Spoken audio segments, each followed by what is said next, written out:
ओम शांति शांति शांति। शांति शांति शांति। ओम। योग दर्शन के तृतीय विभूति पाद के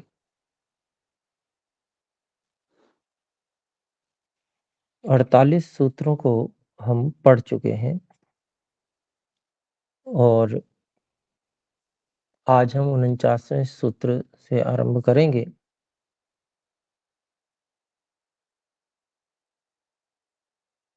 यहाँ तक 48वें सूत्र तक कोई बात पूछना चाहते हैं तो पूछ सकते हैं हस्तोत्थापन द्वारा।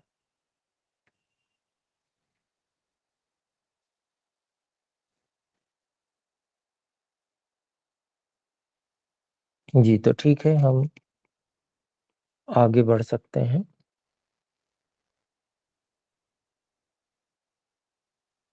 योग दर्शन स्वाध्याय आरंभ करें इससे पहले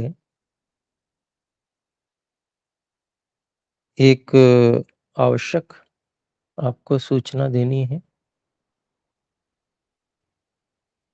एक शिविर का आयोजन किया जा रहा है जो 1 दिसंबर को होगा, दिल्ली में रखा गया है। उसके लिए गूगल फॉर्म समूह में प्रेषित कर दिया गया है और सूचना इत्यादि। तो उसको हम में से जो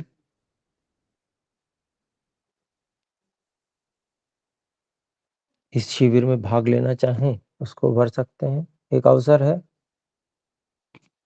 जिस पे हम आमने सामने मिल सकते हैं। हिमांशु जी भी वहाँ उपस्थित रहेंगे, मैं भी वहाँ रहूँगा। तो हम में से जो भी अच्छा समझें, अधिक से अधिक और भाई बहनों को भी हम सूचित कर सकते हैं उस गूगल फॉर्म को, और उस बैनर को हम फॉरवर्ड कर सकते हैं। तो ठीक है, अभी हम आइए इस 49वें सूत्र को देखते हैं। सत्व पुरुषान्यता ख्याति मात्रस्य सर्वभावाधिष्ठातृत्वं सर्वज्ञातृत्वं च।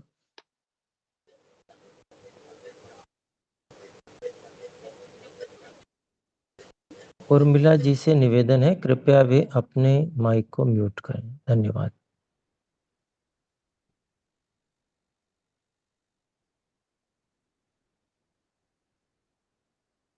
तो इसका सूत्र का अभिप्राय हुआ सत्व पुरुष अन्यता ख्याति मात्रस्य सर्वभाव अधिष्ठातृत्वं सर्वज्ञातृत्वं च।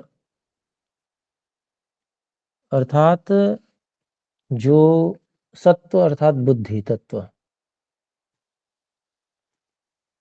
और पुरुष अर्थात आत्मा जीव, इनकी भिन्नता जानने वाले योगी को, ये जानना जो शब्द है, ख्याति शब्द जो है, ये बहुत सामान्य नहीं है। ये केवल जानकारी मात्र नहीं है, ये साक्षात्कार के स्तर का ज्ञान है। साक्षात्कार ही नहीं बल्कि साक्षात्कार का सर्वत्र अभ्यास, यानी कि अपने विषय में भी अभ्यास और अन्यों के विषय में भी, जितने अन्य जीवात्मा हैं उनके विषय में भी, अन्य पुरुषों के विषय में भी भिन्नता का बोध रह पाए।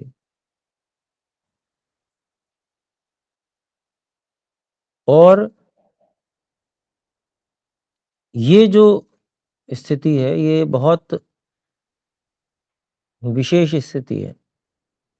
तो जिसको ये स्थिति प्राप्त हो जाती है, बुद्धि और स्वयं की भिन्नता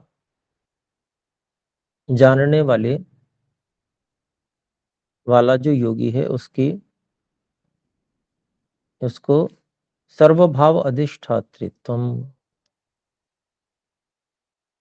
जितने भी भाव हैं, पदार्थ हैं, सत्ता है, उन सब पर स्वामित्व प्राप्त हो जाता है और सर्वज्ञातृत्वम च, और सभी जो पदार्थ हैं, सत्ता है, उनका ज्ञान भी हो जाता है। तो अभिप्राय क्या है यहाँ पर?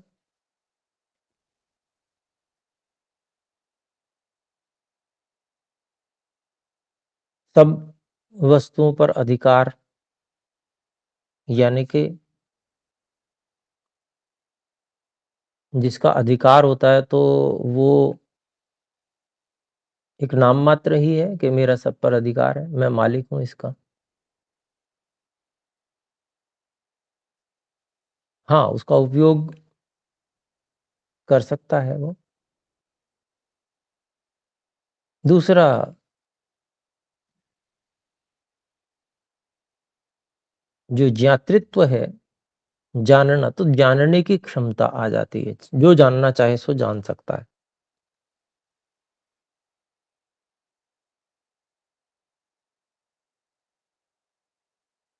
तो इसमें कई बार ऐसा भी जो है समझने लगते हैं लोग कि ये सर्वज्ञ हो जाता है, तो सर्वज्ञ नहीं होता। सर्वज्ञ का अभिप्राय तो सदा सबको ज्यों का त्यों जानते रहना।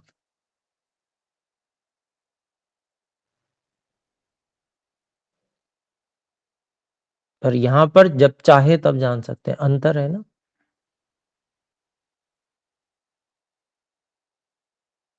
तो जो सर्वव्यापक जो शक्ति परमात्मा है, वो तो सर्वज्ञ ही है, लेकिन यहाँ पर ये सब कुछ जान सकता है, यानी कि वो भी, उसमें भी ईश्वर की ही सहायता है।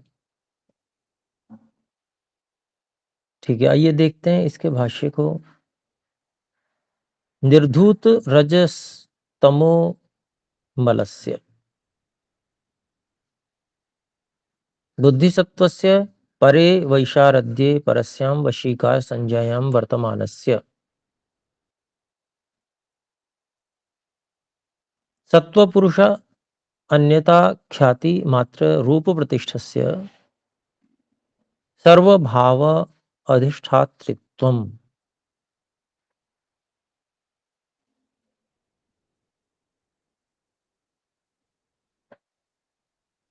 तो इसको हम इस तरह से 2-3 पद जो बाद में कहे गए हैं उनको साथ में रख लेंगे। जैसे निर्धूत रजस तमो मलस्य वर्तमानस्य सत्वपुरुष अन्यथा ख्याति मात्र रूप प्रतिष्ठस्य बुद्धि सत्वस्य। इन सबको बुद्धि सत्व का विशेषण बना दिया। यहाँ षष्ठी जहाँ जहाँ है,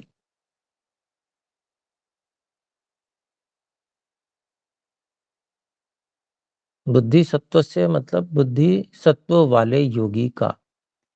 तो देखते हैं निर्धूत रजस तमो मलस्य, अर्थात ऐसा योगी जिसके बुद्धि के रजोगुण और तमोगुण रूपी मल धुल गए हैं। धुल गए का मतलब समाप्त तो नहीं होते हैं कभी, लेकिन उस अवस्था विशेष में वहां पर वो जो मल है धुले हुए हैं, साफ हो गए हैं, मतलब पूरी तरह से सत्व गुण प्रभावी हो गया है। दूसरा कहा, तो इस प्रकार से जो वर्तमान है, सत्वगुण में वर्तमान है, जिसमें रजोगुण और तमोगुण गुण धुल गए हैं, ऐसे सत्व पुरुष अन्यथा ख्याति मात्र, अर्थात जो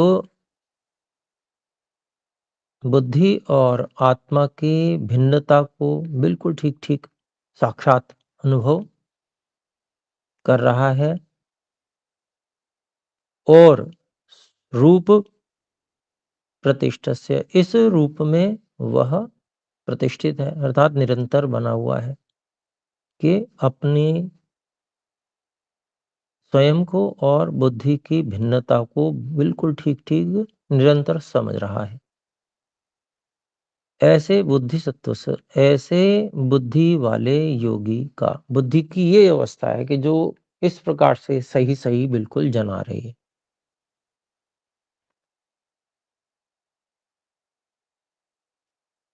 परे वैशारद्ये, अर्थात उसकी बहुत अधिक शुद्धता की अवस्था में, पर मतलब बहुत ऊंची शुद्धता की अवस्था में, परस्याम वशीकार संज्ञायाम, जिसको बहुत ऊंचे स्तर की, उच्च स्तरीय अपर वैराग्य के स्तर की वशीकार संज्ञा में, मतलब उसको पूरा सर्वोत्कृष्ट वैराग्य प्राप्त है और अधिकार प्राप्त है, नियंत्रण प्राप्त है स्वयं पर, अपने इच्छा प्रयत्न पर और बुद्धि आदि तत्वों पर।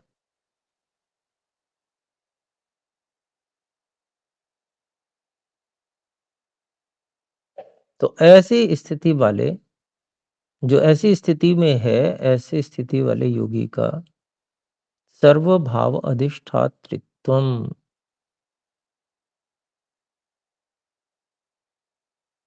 सभी जितने भी प्रकृति के विकार हैं, महत्त्व से लेकर स्थूल भूत पर्यंत, वो सर्वभाव हो गए। अभी अगर सभी भाव का मतलब सभी सत्ताएं, तो सभी सत्ता के अंतर्गत तो परमात्मा की सत्ता भी आ गई, तो वो नहीं लेंगे। भाई जो वक्ता जितनी स्तर की बात कर रहा है, उतने स्तर की बात ही लेनी चाहिए उसके जो शब्द हैं उससे। तो बाहरी बात चल रही है, प्राकृतिक और सबकी बात चल रही है, और अन्य आत्माओं की भी बात नहीं लेंगे, क्योंकि उसकी चर्चा ही नहीं है यहाँ। मुख्य चर्चा बुद्धि तक जितने पदार्थ हैं उन सब की है। तो महत्त्व से लेकर स्थूल भूत पर्यंत जितने भी भाव हैं, जितनी भी सत्ता निर्माण हुई है, उन सब पर अधिष्ठातृत्व अर्थात मिल्कियत, मालिकपन इसका हो जाता है इस योगी का।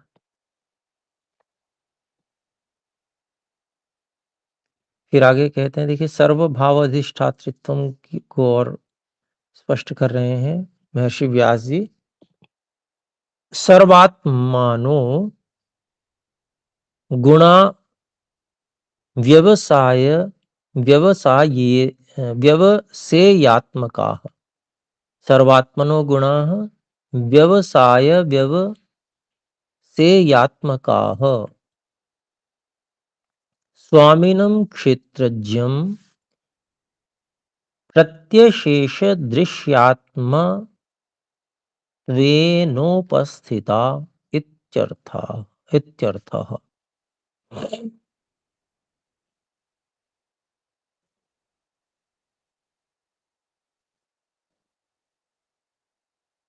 सर्वात्मनः, सब पदार्थों के जो कारण,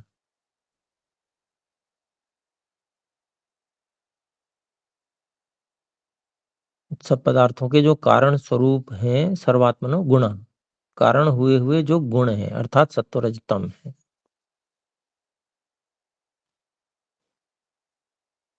व्यवसाय व्यवसेयात्मका,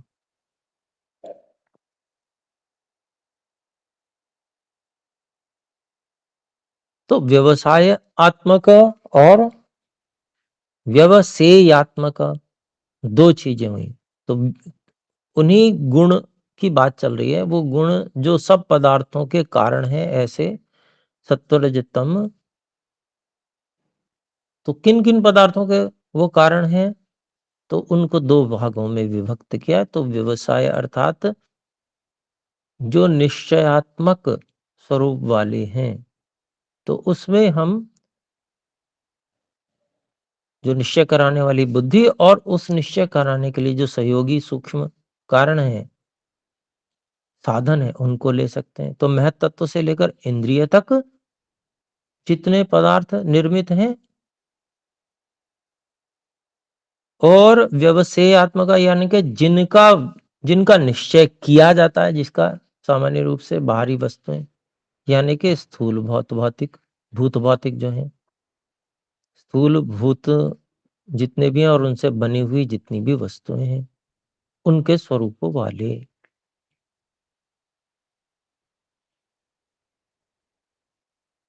जितने भी पदार्थ हैं, वो क्या हैं?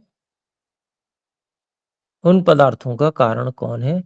वो गुण हैं, मटेरियल कॉज़, उपादान कारण अर्थात सत्व रज तम गुण। फिर आगे कहते हैं स्वामीनम क्षेत्रज्ञम प्रति, जो मालिक हुआ क्षेत्र अर्थात इन सब जो वस्तुएँ हैं, उनको जानने वाला चेतन, उसके उसके प्रति अशेष दृश्य अशेष दृश्यात्मत्वेन उपस्थिता।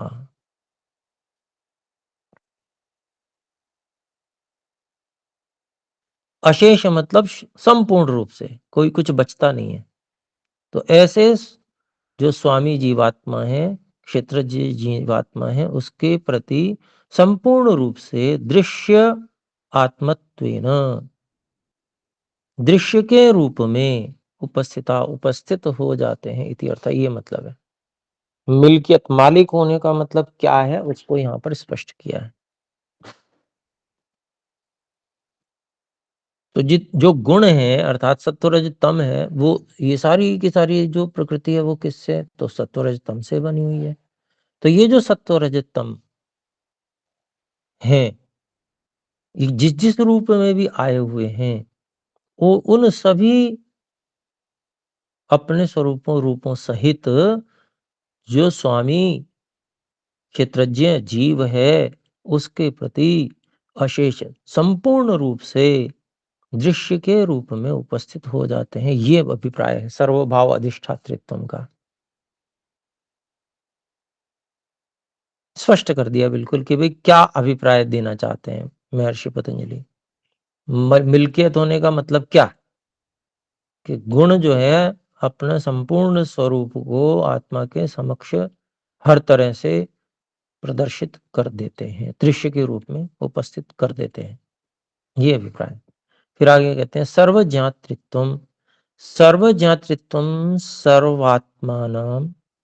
सर्वात्मनाम गुणानां शांतोदित व्यपदेश्य धर्मत्वेन व्यवस्थितानामक्रम उपारूढ़ विवेकजम ज्ञानम इति अर्थः।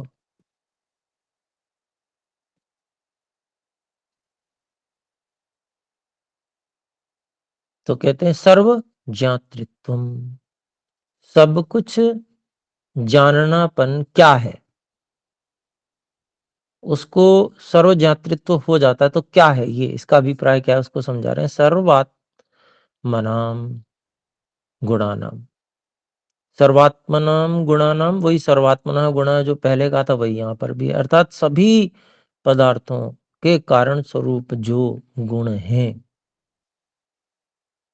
जितने भी दृश्य अदृश्य जगत है, उस सब के जो कारण हुए हुए जो गुण हैं, उनके शांतोदित अव्यपदेश्य धर्मत्वेन, भूत वर्तमान और अव्यपदेश यानी कि भविष्यत धर्म के द्वारा व्यवस्थितानाम, कार्यद्रव्य रूप में उपस्थितों का, व्यवस्थितों का अक्रम उपारूढ़म अज्ञात क्रम से उपस्थित विवेकजम ज्ञानम। विवेक विवेक से उत्पन्न जो ज्ञान है वो उसको कहा जा रहा है यहाँ पर सर्वज्ञातृत्व। ये जो अक्रम उपारूढ़म शब्द है ना, ये बहुत बिल्कुल साफ कर देता है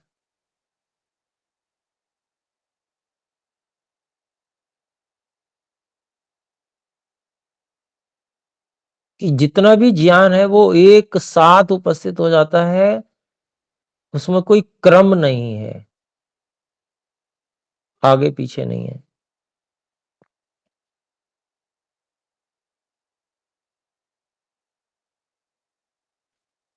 उसमें से जो कुछ जानना चाहे वो जान सकता है, जिस पे केंद्रित हो उसी को जान ले।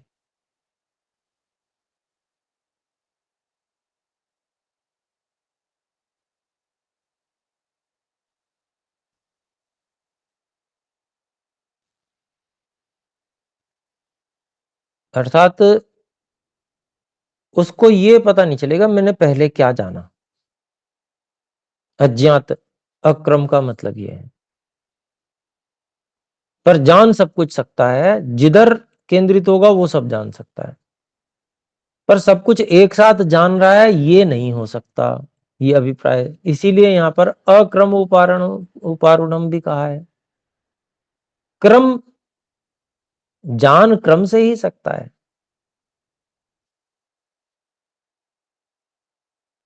लेकिन क्रम क्या है उनका, किस क्रम से मुझे ज्ञात हुआ ये नहीं पता।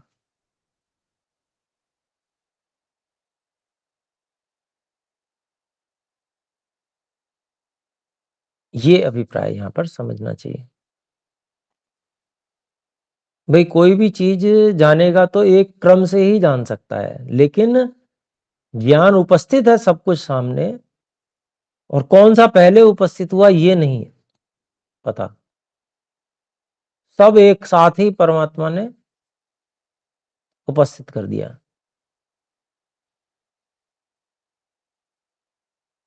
तो अंतर क्या है, ईश्वर तो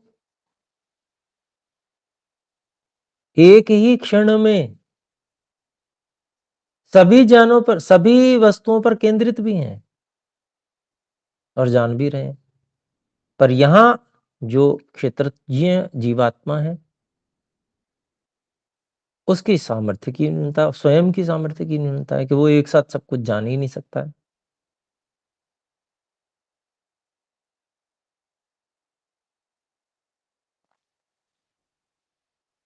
तो यहां पर ये सर्वज्ञातृत्व को स्पष्ट किया। अक्रम उपारणम विवेकजम ज्ञानम, इससे आगे कहते हैं इति एषा विशोका नाम सिद्धिर या प्राप्य योगी सर्वज्ञ क्षीण क्लेश बंधनो वशी विहरति। तो कहते हैं कि यह जो विशोका नाम की सिद्धि है, जिसको प्राप्त करके यह याम प्राप्य, जिसको प्राप्त करके योगी सर्वज्ञ, सर्वज्ञ का अभिप्राय यहाँ पर जीवात्मा के साथ ही घटाना पड़ेगा उसको। उसी प्रकार से सभी करण नहीं, सभी कारण करण और विकारों का ज्ञाता, जान सकता है, जब चाहे तब उसको जान सकता है, इस प्रकार का सर्वज्ञ है। और जो हम पहले बात करके आए वो सर्वज्ञता नहीं है परमात्मा की तरह से, हर क्षण में सबको एक साथ जान रहा है, वो वाली योग्यता सर्वज्ञ वाली नहीं है। यहाँ सर्वज्ञ का अभिप्राय आत्मा के लिए है। तो ऐसा जिस सिद्धि को प्राप्त करके योगी सर्वज्ञ, इस प्रकार का जानने वाला, सभी कारण, करण और विकारों का ज्ञाता हो जाता है। और क्षीण क्लेश बंधनः, क्लेशों के बंधन को जिसने कमजोर कर दिया, समाप्त कर दिया है। वशी, पूरी तरह से नियंत्रण में, अर्थात जैसा चाहता है वैसा होता है। और विहरति, विहार करता है, घूमता फिरता है। जहां जाना चाहता है वहां जा सकता है, जो जानना चाहता है वो जान सकता है। इस प्रकार से वह योगी बन जाता है। तो ये सिद्धि जो है, ये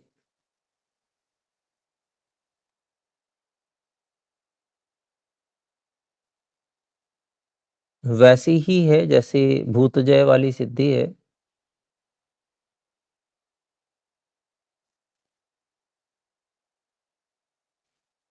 तो यहाँ पर जो विशेष बल दिया है कि भाई क्या जानना चाहिए, तो सत्व और पुरुष, बुद्धि और अपने स्वरूप को अलग अलग जानने पर जोर दिया गया कि भाई अगर ये जान लोगे तो बहुत अच्छा हो जाएगा। वो महत्व समझना है, और वो भी बिल्कुल साक्षात्कार के स्तर पर ठीक ठीक समझना है। तो संक्षेप से, जैसे शरीर से भिन्न क्या हम अपने आप को अनुभव कर पाते हैं? तो संकेत देता हूं कि जैसे कार में बैठ के व्यक्ति कार के अंदर की एसेसरीज को भी देख लेता है, कार के अंदर टीवी लगा हुआ है उसका चलचित्र भी देख लेता है। इसके अलावा खिड़की से बाहर जो है, बाहर के दृश्य भी देख लेता है। तो क्या हम शरीर में बैठकर इससे अपनी तुलना, अपनी शरीर की और बाहर के दृश्य की तुलना कर सकते हैं? तो हमें ये बोध होगा कि हम शरीर नहीं, हम शरीर से अलग हैं। क्योंकि हम देखने वाले हैं, तो हम मन में जो स्मृति लाते हैं आंखें बंद करके, तो जैसे कार में बैठे हुए व्यक्ति चलचित्र देख रहा है, कि किसी तरह से हम शरीर में अंदर बैठ के मन में अपनी माताजी का स्मरण करें, अपने गुरुजी का या भाई बहन का, किसी का भी स्मरण करें, उसका चित्र हमको दिखने लगता है आंखें बंद किए हुए। इसका मतलब शरीर के अंदर ये कार्य हो रहा है और हम इस चलचित्र से अलग हैं। चलचित्र को देखने वाले हम हैं, हम दृष्टा हैं। अब वहां से सामने की ओर से स्वयं का ध्यान हटाएं और फिर स्वयं को जानने का प्रयास करें। मैं जो देखने वाला हूं क्या हूं? तो कोई रूप तो दिखेगा नहीं, क्योंकि रूप है ही नहीं। शक्ति रूप हम हैं, तो हम स्वयं को जानेंगे। ऐसे ही, ये तो मोटी मोटी बात हो गई। अब यहाँ पर कि हम हैं, तो हम सूक्ष्म हैं, कितने सूक्ष्म हैं, कैसे पता चलेगा? तो तुलना से पता चलेगा। इसी तुलना से, पृथकता की तुलना से, ये जो सामने है, मैं सामने देख रहा हूं या स्वयं में देख रहा हूं, ये तुलना करते जाना है। और एक अभ्यास जो बाहर ही देखने का है, उसको छोड़ के स्वयं में देखने का अभ्यास बढ़ाना है। तो उससे अपनी सूक्ष्मता का बोध होगा। तो साधना करने से ये सब स्थितियां, ये तो क्लू है, बिल्कुल समझ लीजिए कि अगर हमें आत्म साक्षात्कार करना है तो किस प्रकार से हम संयम कर सकते हैं। तो जब हम आत्म संयम करेंगे तो हमें बोध बढ़ता चला जाएगा इस साधना के द्वारा। और ऐसा अभ्यास हो जाएगा कि हम बाहर की ओर देखें नहीं, अंदर ही देख सकते हैं, स्वयं को देख सकते हैं। तो आज इतना ही। आइए मिलकर एक बार ओम का उच्चारण करें। सभी